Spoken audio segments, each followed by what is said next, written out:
Hey guys, আপোনালোকৰ কি খবৰ? আপোনালোকৰ থাম্বনেল আৰু টাইটেলটো দেখি আপোনালোকে মোৰ এই ভিডিঅ'টো কি হ'ব গৈ আছে প্ৰথমৰ পৰা শেষলৈকে আপোনালোকে চাই থাকিব। আপোনালোকৰ মাজলৈ আজি এই ভিডিঅ'টো আপোনালোকৰ বাবে ভাল খবৰ লৈ আনিছোঁ। বেহাৰবাৰী আউটপোষ্ট ধাৰাবাহিকখন যিসকলে চাই ভাল পায়, নিশ্চয় আপোনালোকে এই খবৰ শুনি আপোনালোকে ভাল পাব।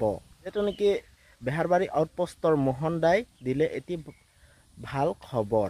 নিজৰ ইনষ্টাগ্ৰামত সেই খবৰটো জনালে। এই ভাল খবৰ টি মোহন দাই নিজেই। আপোনালোকৰ এতিয়া প্ৰশ্ন উঠি আছে, সেই ভাল খবৰটোনো কি? তাৰ অবিহনত যিহেতু নেকি মোহন দাৰ অভিনয় চাই যিসকলে ভাল পায়, প্লিজ আপোনালোকে মোৰ কমেণ্ট ছেকশ্যনত কমেণ্ট কৰি জনাব। আৰু মোহন দাৰ অভিনয় চাই ভাল পোৱা সকলে প্লিজ আপোনালোকে লাইক এটা কৰি দিব। আৰু নতুনকৈ যদি চাই আছে প্লিজ আপোনালোকে ছাবস্ক্ৰাইব কৰি দিব, যাতে এনেকুৱা নতুন আহিব লগা ভিডিঅ'টো আপোনালোকে নটিফিকেশ্যনটো সোনকালে পাই যেন। এতিয়া মেইন খবৰটো আপোনালোকক কৈছোঁ। মোহন দাই লাভ কৰে 2025 বৰ্ষৰ অসম আইকন বঁটা।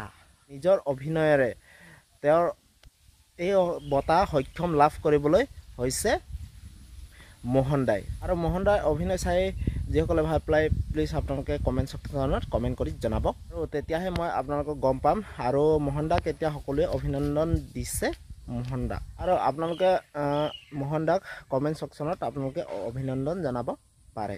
আৰু আজিৰ ভিডিঅ'টো আছিল ইমানেই। আপোনালোকে প্ৰথমবাৰৰ বাবে মোৰ এই ভিডিঅ'টো চাইছে, প্লিজ আপোনালোকে লাইক ছাবস্ক্ৰাইব আৰু কমেণ্ট কৰি জনাব। আৰু অনাগত দিনবোৰত আপোনালোকে বিচৰাসমূহ খবৰসমূহ দিম মই। আৰু লগতে আপোনালোকে অসমৰ অভিনেতা অভিনেত্ৰীসকলৰ বায়োগ্ৰাফি চাব বিচাৰে যদি আপোনালোকে কমেণ্ট কৰি জনাব। তো তাৰ বিনিময়ত মই এটা ভিডিঅ' বনাম। তো ঠিক আছে, বাই বাই। নতুন এটা ভিডিঅ' আপোনালোক লগ পাম। তো